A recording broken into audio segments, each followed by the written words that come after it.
Hey everyone, if you are like me and you like to review what you've done throughout the day, I like to take notes of things I'm doing, and Screenpipe just released the features that allows you to tag part of your day.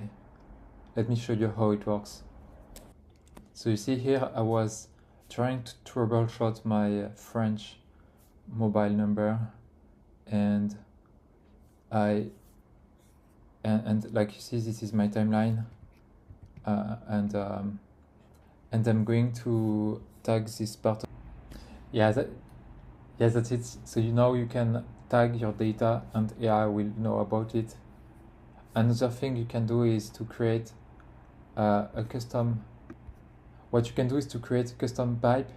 It's an AI agent that runs on schedule on your data, and that could annotate your data. Let's say run every 30 minutes and annotate the last 30 minutes of data.